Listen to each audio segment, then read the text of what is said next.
Is there a chance you're pushing the man you love away or belittling him or bringing out his feminine energy side instead of encouraging him, uplifting him, and being respectful, and the two of you growing closer together? Well, in this video, I'm going to tackle some common ways women in their masculine energy actually belittle their guys, make them feel smaller, put them more into a feminine energy place with their words and actions.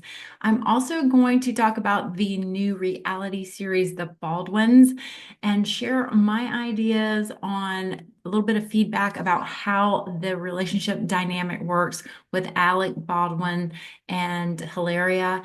I'm also going to share what it is you really want to be doing, but coming from a place of your feminine energy, and in a way your man will listen and respond. So let's talk about the new reality TV series, The Baldwins, which has the famous actor Alec Baldwin and his wife Hilaria. I have really been enjoying this reality TV series, and I am not a fan of reality TV. However, I'm a huge fan of 30 Rock and of Alec Baldwin. And when everything happened with that horrible shooting that took place, that accidental shooting, our hearts really went out to the celebrity that we loved and cared about, but also the people and the family and child and all the people affected by this great loss. Now, as a person going through a lot of grief herself, having lost my house to fire, losing 4 pets, losing everything I've worked for just suddenly like that in a blink of an eye, it was a reality show I was really drawn to, but I actually got super interested in how Hilaria helps her husband in this process of grieving.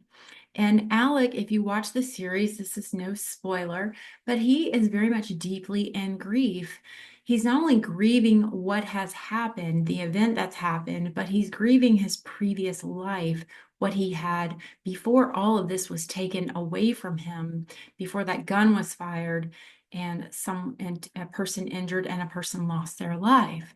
So he's grieving what he had, and he's also grieving where he's at right now.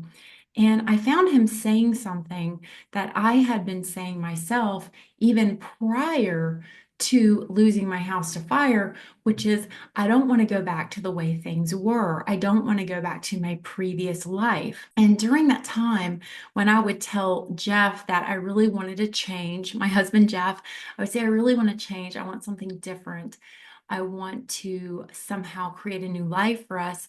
I would often be met with this resistance to change because my partner really didn't want to have that change.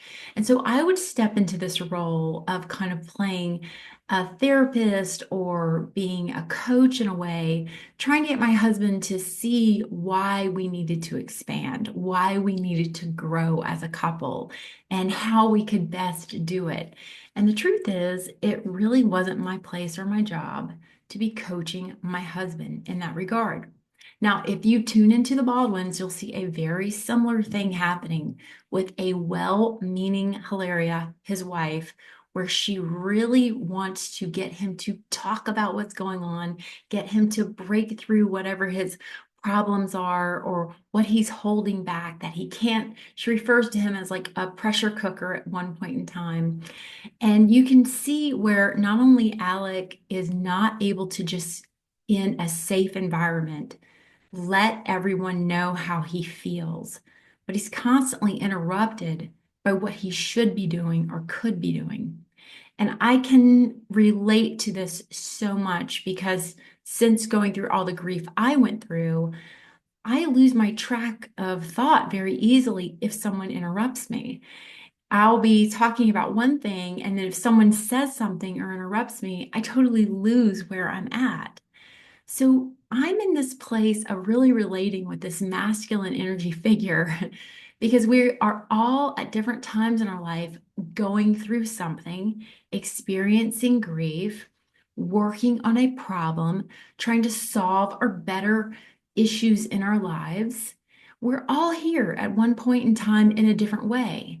Now, his volume has been dialed up all the way. My volume has been dialed up close to his, but nowhere, nothing like what they're going through. But grief to everyone is so individual, and at what level we experience, at the end of the day, it's all very similar in that we need a safe place to be heard and listened to openly and lovingly. So, for all of you amazing, powerful, dynamite women out there, you want to help your partner, you want to help them get therapy or heal or whatever it may be. And the more you move towards them, and help and tell them what they need to do, how they need to do it, what books they should read, what therapists they should see, the further that person is going to turn and walk away.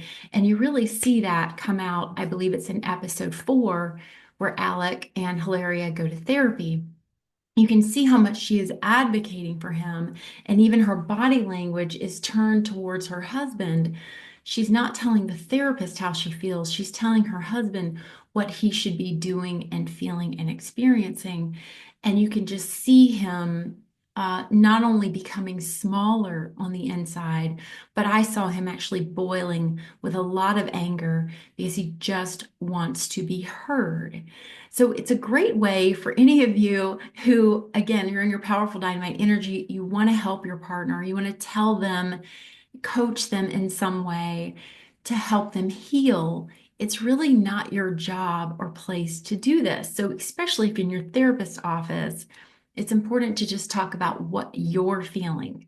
So, for example, Hilaria could let her husband know, I feel really sad when I see you organizing all of the kids' shoes, or I feel sad inside knowing that you'd really rather be out on your boat than enjoying shoes, but organizing shoes, but because of your OCD, you're not able to enjoy your boat as much. That would be an example of I'm seeing this and I feel versus I'm seeing this and it's wrong. You need to change it. You need to be healthy. So, whenever you speak to your partner, the first place to start is with what you're feeling. And as much as you can, don't use that loophole where we're going to misguide your words and make it a little bit more about blame. So there's, I feel that you aren't, or you are, or I feel you are being a certain way. That's misguided feeling statement. You're going to feel what you feel in that moment. So let's say your partner is shut down, they're avoiding you, they're not really speaking to you. You can let them know, I feel really alone. I feel really lonely. I feel scared. Instead of, I feel lonely because you're not speaking to me. I feel scared because I don't know what's going on in my marriage. There's a difference between you and versus I feel scared and here's what's happening that I'm feeling scared. So as much as you can, you don't want to put the blame on the person for your feeling, but instead share your feeling. Now, this next part, it seems so easy, but men just need space to be heard. I talk a lot about this in my book, 500 Ways to Talk to a Man. And that is my little 6-second rule, which is you want to let a person speak and speak and speak and let them come to the end of their sentence. Put a little period there, and I want you to begin to count to 6. And that 6 seconds, especially, I think culturally, a lot of us are used to conversations really batting back and forth when we're comfortable with each other. You want to lean back and let that 6 seconds just sit there and nod and listen. Take a breath and see if your partner doesn't begin to speak even more. And so this is where you begin to feel very safe, very comfortable to communicate with your partner. It will be such a loving game changer in your relationship. Now, a couple of times when I've been watching the Baldwins, I've noticed that the feminine energy role model really gets mixed up and intertwined with a lot of masculine energy, I will say like beliefs. So a masculine energy belief might be something like, a very dutiful mom will also be very dutiful with her husband or her partner. So if she's overprotective or controlling with the kids, she might be overprotective and controlling with the husband. And it's really important for women to understand that men aren't their children. Your child, you may have to actually really be actively part of their life, helping them understand what to do and what not to do and things like this. But to your partner and your husband, it doesn't go the same way. And so there can be an overlapping with moms and the girlfriend or wife energy, where that role model that you're expected to have as a mother, or even that you want to have as a mother, overlaps into the relationship. And this is where I talk about your inner boy starts running the relationship. So with your children, you're helping them grow into individuals. Their personalities are changing, they're evolving. They're not often the same person. Even from month to month, they're changing and growing rapidly. A grown adult man is who he is. The fastest and best way to get him to change, should he want to change, should he be capable of changing or believe in himself to change, is by you letting him know how you feel. So, a lot of the overprotective, kind of controlling behaviors or judgmental behaviors that we can have on our partner, it's actually us caring about them as if they were a child. And we need to transform that judgmental behavior into a more loving place, and also go back to Feminine Energy 101, which is, how do you feel? When you're really quick to judge someone, you make an immediate an opinion about, is this black? Is it white? Is it yes? Is it no? Is it good or it's bad? So when your guide triggers you, or you feel this feeling to take action, or you feel anger, or you feel resentment, or whatever may crop up in you, I want you to just be aware of that behavior. Try not to judge it as good or bad, but does this work for me? How does it feel in my body? What am I willing to let slide by? And what is an ongoing issue that I really need to address with your partner? So, this can help you transform a lot of that energy from hovering and judgmental to something more loving and warm, which is feminine energy at its best. So, let's talk a little bit about belittling and what that means to belittle. The biggest and most important thing is being respectful to your partner, but not only respectful to your partner, but respectful to everyone. I talk about in my book, 500 Ways to Talk to a Man, how I've seen parents just sort of yank their children up and wipe off their faces or go change their diapers very quickly. And the child always seems really discombobulated and out of sorts. And it's because there isn't respectful communication going on. So whether a person is in a wheelchair and has no voice, or they are an infant, they are still worthy of understanding communication, and that you're another person acting on behalf of their life and making choices for them. So that's an extreme example of where you may be in this very powerful energy doing what is best. You want to wipe your child's face off, but you want to communicate to them, hey, mommy needs to wipe your face. We need to get all cleaned up for the day. Or you're letting a person know, how do you feel about me speaking with your doctor? How do you feel about me stepping in here? So you're being very respectful in that regard. So with your partner, your husband, your boyfriend, this is where you don't want to at all appear as if you are undermining or demeaning them. And this is triple true in terms of social settings or in front of your children, your friends, your family, things like this. So practice being respectful, even when someone is being disrespectful to you. If he's being disrespectful to you, you can tell him how this feels. You know, when you speak to me this way, when I'm hearing these words you're saying, I feel like crying. I feel like running out the door. And I really want to stay and be part of an adult, loving conversation with you. What do you say? Can we give that a try? So you're letting that person know, I'm willing to enforce a little bit of a boundary. I want to walk away. I want to run out the door, but I also want to solve this. I want to act as if we are loving, caring adults, and we can have a conversation and fix whatever's going on. So let's talk about what a lot of women get accused of, which is nagging. And nagging can be depicted as this persistent, chronic criticism, reminding their partner about tasks, responsibilities, or any other issue that appears bothersome or worrisome.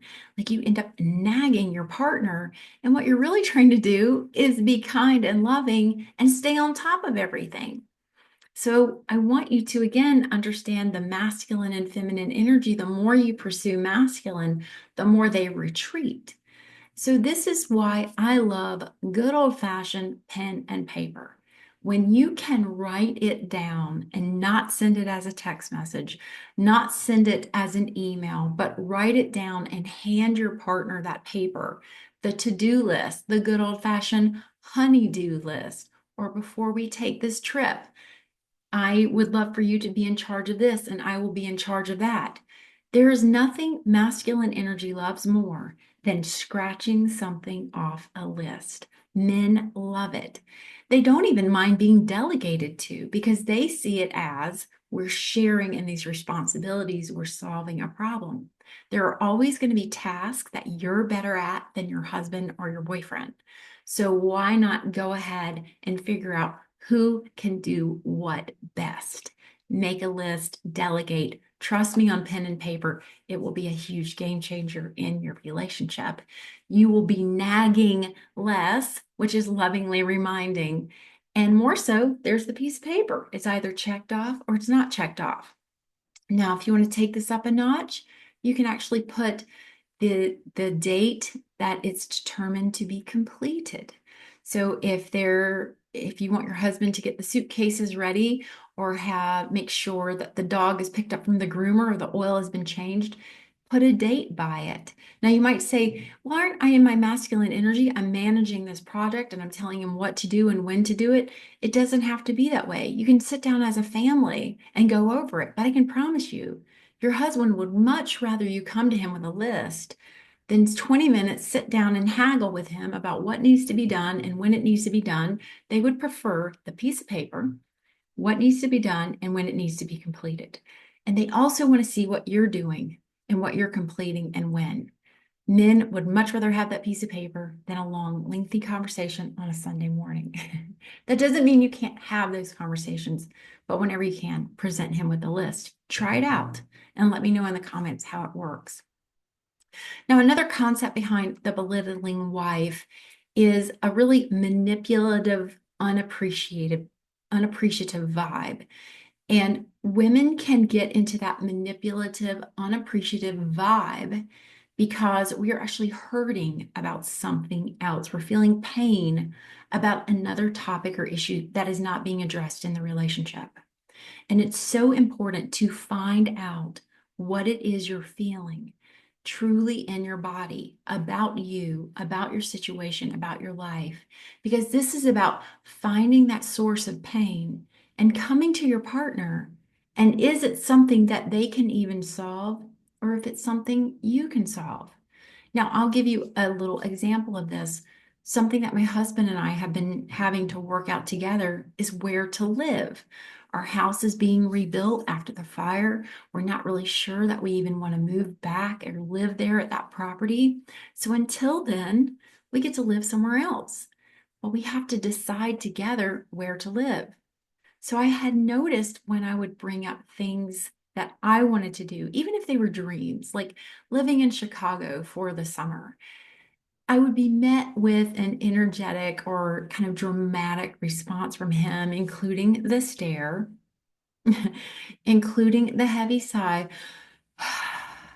or he would give me some other nonverbal to let me know that he didn't feel comfortable with that decision. And so what it was doing was, I'm very empathetic. I'm picking up on his cues. And then I found myself doing and, going in a direction just so that he would be happy and not give me those cues that were showing disapproval. So I went to him and I said, I want to have a peaceful, loving conversation about where to live. It feels very stressful for me. I want to make sure I'm in a good emotional headspace making these decisions with you. And I'm hoping that maybe we could work a little bit on keeping everything neutral while we're discussing it. And immediately he was like, okay, do you expect me to be a robot? Do you expect me to not have emotions and not feel? He goes, because that's your problem, not mine. I'm going to feel emotions. I'm going to like something. I'm going to not like it. And I can't help myself. I need to show it. So he makes a really good point.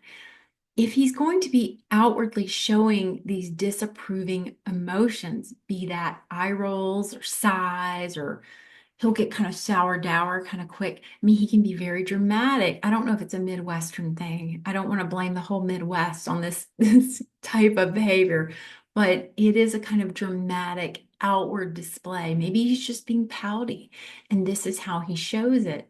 I'd much rather him keep that neutral for a little while because it affects me. It affects my decision making, but ultimately, I have to be aware that it's affecting me and look past it. So this is where a woman has to decide to herself, like, I do want to speak to my husband about where we need to live. Clearly, this is a huge couple's decision. But at the same time, I might need a lot of alone time with myself to compile my list, to get all of my thoughts in order. And then I can come to the man with them because I already am in alignment with how I feel. So this kind of goes back to our to-do list. If you present the man with the to-do list instead of the 20, 30-minute conversation it takes to create the to-do list. So if I go to my husband with all my ducks in a row, knowing how I feel, what I feel, maybe I even work it out with another friend. Maybe I even, I talk to the wall or I talk to my dog or whatever. It really does help to get it out and speak about it. I figure out how I feel, and then I can go to him with the data. And from that data, together as a team, we can figure out how we feel and where we want to go together. So I hope this video has been a good look into not only the Baldwins reality television show, which I highly recommend, but also your own relationship. If you love your partner, but you don't want to be a belittling wife, you don't want to feel like you're nagging him, and worst of all, you don't want to be accused of being that way. Because so often we're coming from a really loving, warm, generous place where we want to make things happen, good things happen for our partners and for our lives. But it comes across as masculine energy moving towards your masculine energy partner. And every time it will repel him. All right, I hope this video has been helpful. Check out my other videos and also my self-study courses to learn more about feminine energy and how it can help you in your relationship. Lots of love. Bye-bye.